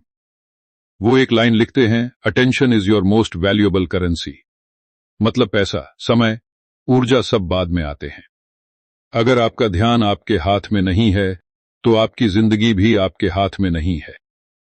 रीइन्वेंशन तब कमजोर पड़ती है जब आप अपना ध्यान दूसरों की अपेक्षाओं, शोर और तुलना में बिखरा देते हो। अब उस आम इंसान की तरफ लौटते हैं। अब उसके पास बहुत कुछ है जो पहले नहीं था, स्टेबिलिटी, रिस्पेक्ट, सेल्फ बिलीफ। लेकिन अब उसके सामने एक नया सवाल है, मैं किसे अपना ध्यान दे रहा हूं? अगर पूरा ध्यान सिर्फ काम, जिम्मेदारी और दूसरों की जरूरतों में चला गया, तो धीरे धीरे खुद के लिए कुछ नहीं बचेगा। जेम्स कहते हैं, यही वो जगह है जहां लोग फिर से खाली महसूस करने लगते हैं, बिना समझे कि गलती कहां हुई। लेखक यहां सेल्फ केयर की बात करते हैं, लेकिन बहुत ईमानदार तरीके से। वो कहते हैं, सेल्फ केयर का मतलब स्पार या छुट्टी नहीं है। सेल्फ केयर का मतलब है खुद के साथ सच बोलना। ये मानना कि आप थके हुए हो, ये मानना कि आपको मदद चाहिए, ये मानना कि हर दिन स्ट्रांग रहना जरूरी नहीं। रीइन्वेंशन का ये स्तर टफनेस नहीं, टेंडरनेस मांगता है। एक जगह वो लिखते हैं, strength without compassion turns into cruelty first toward yourself. इसका भाव ये है कि अगर आप खुद के प्रति कठोर हो गए, तो आप फिर वही गलती दोहराने लगोगे जो आपने पहले दुनिया को दोष देकर की थी। इस बार दोष आपका अपना होगा। अब जेम्स वल्नरेबिलिटी की बात करते हैं। वो कहते हैं, एक समय के बाद मजबूत दिखने की जरूरत नहीं होती, मजबूत होने की जरूरत होती है। और मजबूती का मतलब है सच बोल पाना। मुझे नहीं पता, मैं थक गया हूं, मुझे डर लग रहा है, ये वाक्य कमजोरी नहीं है, ये ईमानदारी है। रीइन्वेंशन वहीं टिकती है जहां ईमानदारी बची रहती है। वो एक लाइन लिखते हैं, वल्नरेबिलिटी कीप्स ग्रोथ ह्यूमन। मतलब अगर आप हर चीज में सिर्फ परफॉर्मेंस दिखाओगे, तो आप इंसान नहीं, मशीन बन जाओगे। और मशीनें टूटती हैं चुपचाप। अब इस स्तर पर रिश्तों का स्वरूप भी बदलता है। अब आपको बहुत सारे लोग नहीं चाहिए, अब आपको सही लोग चाहिए। वो लोग जिनके सामने आप मास्क उतार सको। जेम्स कहते हैं, रीइन्वेंशन अकेले शुरू होती है, लेकिन अकेले टिक नहीं सकती। इंसान को गवाह चाहिए, ऐसे गवाह जो जज न करें, बस मौजूद रहें। लेकिन वो यहां भी चेतावनी देते हैं, हर किसी के सामने खुलना जरूरी नहीं, बाउंड्रीज यहां और भी ज्यादा जरूरी हो जाती हैं। सही लोगों के साथ खुलना हीलिंग है, गलत लोगों के साथ खुलना सेल्फ हार्म बन जाता है। अब इस प्रवाह के अंत में एक बहुत शांत लेकिन गहरा एहसास उभरता है। अब आपको यह साबित करने की जरूरत नहीं है कि आप कितने बदले हो। अब आप बदलने की प्रक्रिया को जी रहे हो, कभी मजबूत, कभी थके हुए, कभी स्पष्ट, कभी उलझे हुए लेकिन जागरूक। और यही एक सवाल धीरे धीरे मन में बैठ जाता है, क्या आप अपनी जिंदगी को सिर्फ मैनेज कर रहे हो या सच में महसूस भी कर रहे हो? क्योंकि रीइन्वेंशन का अगला रूप वहीं से शुरू होता है जहां आप फिर से महसूस करना चुनते हो, चाहे वो आसान हो या नहीं। अब जिंदगी आपको एक और गहराई में ले जाती है जहां बदलाव बाहर नहीं, भीतर लगभग स्थिर हो चुका होता है। जेम्स अल्टुचर कहते हैं, इस स्तर पर आकर इंसान पहली बार यह समझता है कि रीइन्वेंशन का असली फल अचीवमेंट नहीं, अवेयरनेस है। पहले आप चीजों को पाने के लिए बदल रहे थे, अब आप चीजों को समझने के लिए बदलते हो। फर्क बहुत सूक्ष्म है, लेकिन यही फर्क आपको बेचैन होने से बचाता है। लेखक बताते हैं कि इस दौर में सबसे बड़ा खतरा एम्बिशन नहीं, बल्कि नमनेस है। जब जिंदगी बहुत स्मूथ चलने लगती है, तब इंसान धीरे धीरे संवेदनहीन हो सकता है। दुख भी हल्का लगने लगता है, खुशी भी, सब कुछ ठीक ठाक हो जाता है। जेम्स कहते हैं, ये ठीक ठाक होना बहुत खतरनाक है, क्योंकि यही वो जगह है जहां इंसान अंदर से सोने लगता है। एक जगह वो लिखते हैं, comfort dulls the edge that growth sharpens. इसका मतलब यह है कि ग्रोथ आपको तेज बनाती है, जागरूक बनाती है, और आराम उस धार को कुंद कर देता है। रीइन्वेंशन को जिंदा रखने के लिए आपको उस धार को जानबूझकर संभालना पड़ता है। अब लेखक सेंसिटिविटी की बात करते हैं, लेकिन कमजोरी के रूप में नहीं। वो कहते हैं, सेंसिटिव होना मतलब ज्यादा महसूस करना नहीं, सही महसूस करना। ये समझना कि कब आप खुद से दूर जा रहे हो, कब आप किसी काम को सिर्फ हैबिट की वजह से कर रहे हो। रीइन्वेंशन के इस चरण में आपको अपने इंटरनल सिग्नल्स पहचानने आने चाहिए। बॉर्डम, इरिटेशन, रेस्टलेसनेस, ये दुश्मन नहीं है, ये इंडिकेटर्स हैं।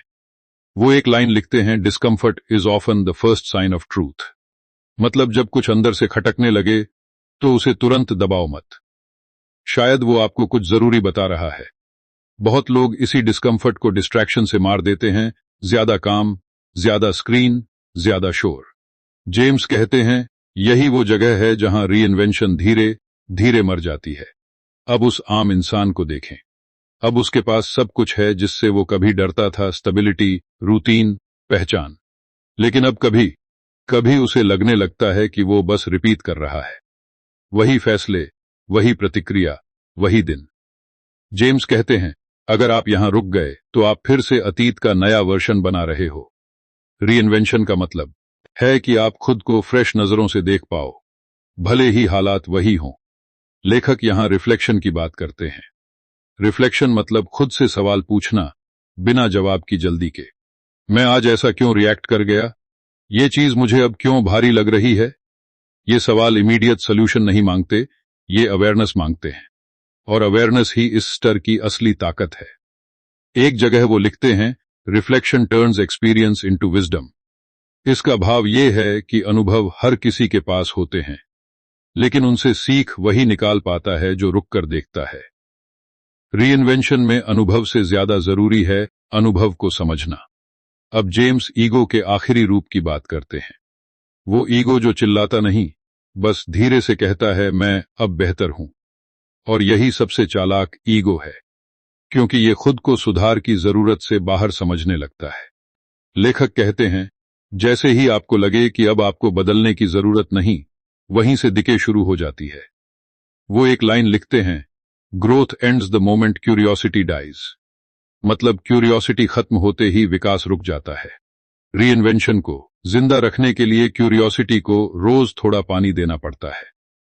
नए सवाल, नए नजरिए, नए असहज विचार। अब इस चरण में एक और सतल बदलाव आता है, ह्यूमिलिटी विदाउट ह्यूमिलिएशन। आप अब खुद को छोटा नहीं मानते, लेकिन खुद को सबसे ऊपर भी नहीं रखते। आप सीख सकते हो किसी से भी, एक जूनियर से, एक गलती से, एक अजनबी से। जेम्स कहते हैं, यही मैच्योरिटी है।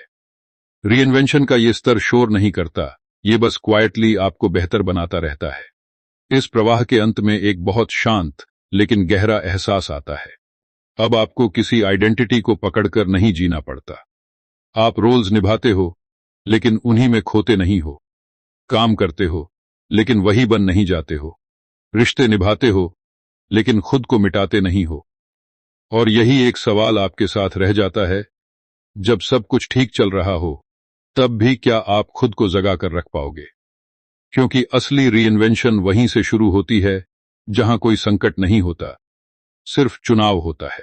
अब जिंदगी एक आखिरी, सबसे शांत लेकिन सबसे गहरी परीक्षा लेती है। जेम्स अल्टुचर कहते हैं, इस मोड़ पर आकर कोई बड़ा संकट नहीं आता, कोई जोरदार गिरावट नहीं होती, कोई जोर से बजता हुआ अलार्म नहीं होता। बस एक दिन आप महसूस करते हो कि आप अब बहुत कुछ समझ चुके हो। और यहीं सबसे ज्यादा सावधान रहने की जरूरत होती है, क्योंकि समझ आ जाना और ठहर जाना दोनों के बीच का फर्क बहुत बारीक होता है। लेखक कहते हैं, इस स्तर पर इंसान के सामने सबसे बड़ा खतरा होता है कंक्लूजन। ये मान लेना कि अब मैं जान गया हूं कि जिंदगी कैसे चलती है। जेम्स साफ कहते हैं, जिंदगी किसी निष्कर्ष पर नहीं चलती। जैसे ही आप कंक्लूजन पर पहुंचते हो, आप सीखना बंद कर देते हो। और सीखना बंद करना धीरे धीरे जीना बंद करने जैसा है। एक जगह वो लिखते हैं, life has no final lesson. इसका मतलब ये है कि कोई आखिरी अध्याय नहीं है जहां सब साफ हो जाए। हर जवाब के साथ नया सवाल पैदा होता है। रीइन्वेंशन का मतलब है इस अधूरेपन के साथ सहज होना। अब लेखक सरेंडर की बात करते हैं, लेकिन हार के अर्थ में नहीं। सरेंडर मतलब रियलिटी के साथ लड़ना बंद करना। यह स्वीकार करना कि कुछ चीजें आपके नियंत्रण में नहीं हैं, लोग, समय, परिणाम। पहले आप हर चीज को मोड़ना चाहते थे, अब आप उसके साथ बहना सीखते हो। ये बहना कमजोरी नहीं है, ये समझदारी है। वो एक लाइन लिखते हैं, surrender is not giving up, it's giving in to reality. भाव यह है कि जब आप हकीकत को स्वीकार कर लेते हो, तब आप अपनी ऊर्जा बेकार की लड़ाइयों में नहीं गंवाते। और वही ऊर्जा आपको सच में जरूरी कामों के लिए मिलती है। अब उस आम इंसान को देखें। अब वो बहुत कुछ कंट्रोल करने की कोशिश नहीं करता। वो ज्यादा सुनता है, कम रिएक्ट करता है। पहले हर बात पर राय देनी जरूरी लगती थी, अब चुप रहना भी एक विकल्प बन गया है। जेम्स कहते हैं, यही वो जगह है जहां विजडम दिखती है। ज्यादा बोलने में नहीं, सही समय पर बोलने में। लेखक यहां सिंप्लिसिटी की बात करते हैं। वो कहते हैं, रीइन्वेंशन का आखिरी रूप कॉम्प्लेक्सिटी नहीं, सिंप्लिसिटी है। आप चीजों को आसान बनाते जाते हो, कम कमिटमेंट्स, साफ रिश्ते, ईमानदार काम। ये सिंप्लिसिटी बाहर से बोरिंग लग सकती है, लेकिन अंदर से बहुत हल्की होती है। और हल्कापन ही असली आजादी है। एक जगह वो लिखते हैं, simplicity is the ultimate sophistication. मतलब जितना आप आगे बढ़ते हो, उतना आप अननेसेसरी बोझ छोड़ते जाते हो। रीइन्वेंशन का मतलब ज्यादा जोड़ना नहीं, सही चीजें बचाकर बाकी छोड़ देना है। अब लेखक मृत्यु की बात भी छूते हैं, डराने के लिए नहीं, बल्कि स्पष्टता देने के लिए। वो कहते हैं, जब आप ये मान लेते हो कि सब कुछ अस्थायी है, आपका काम, आपकी पहचान, आपकी उपलब्धियां, तब आप उन्हें कसकर पकड़ते नहीं हो। आप उनका सम्मान करते हो, लेकिन उनमें उलझते नहीं हो। और यही अस्थायित्व आपको ज्यादा जीवंत बनाता है। वो एक लाइन लिखते हैं, इम्परमानेंस मेक्स लाइफ प्रेशियस। इसका भाव यह है कि अगर सब कुछ हमेशा रहने वाला होता, तो किसी चीज की कदर ही नहीं होती। रीइन्वेंशन का ये स्तर आपको डराना नहीं, आपको जागरूक बनाता है। अब इस स्तर पर ग्रैटिट्यूड फिर लौटता है, लेकिन अलग रूप में। अब आप शुक्रिया इसलिए नहीं कहते कि कुछ अच्छा हुआ। आप शुक्रिया इसलिए कहते हो कि आप देख पा रहे हो, महसूस कर पा रहे हो, बदल पा रहे हो। ये ग्रैटिट्यूड मांग नहीं करता, ये बस बहता है। जेम्स कहते हैं, इस मोड़ पर इंसान खुद को दुनिया से अलग नहीं, दुनिया का हिस्सा महसूस करने लगता है। न ऊपर न नीचे, बस बीच में। और यही जगह सबसे स्थिर होती है। इस प्रवाह के अंत में एक बहुत शांत लेकिन गहरी सच्चाई सामने आती है। अब आपको रीइन्वेंट करने की जरूरत महसूस नहीं होती, क्योंकि आप जमे हुए नहीं हो। आप हर दिन थोड़े से नए हो, थोड़े से पुराने भी। और यही संतुलन आपको जिंदा रखता है। और यहीं एक आखिरी सवाल धीरे से मन में बैठ जाता है। अगर कल सब कुछ बदल भी जाए तो क्या आप उसे स्वीकार कर पाओगे बिना टूटे? क्योंकि अब आप जानते हो कि आपकी ताकत किसी भी रूप में टिके रहने में नहीं, बल्कि हर रूप से गुजर जाने में है। अब आखिर में बात वहां आकर ठहरती है जहां जेम्स अल्टुचर खुद भी आकर चुप हो जाते हैं। कोई बड़ा निष्कर्ष नहीं, कोई अब ये कर लो वाली लिस्ट नहीं, बस एक बहुत ईमानदार स्वीकार कि रीइन्वेंशन कभी पूरी नहीं होती। और शायद यही इसकी सबसे बड़ी खूबसूरती है।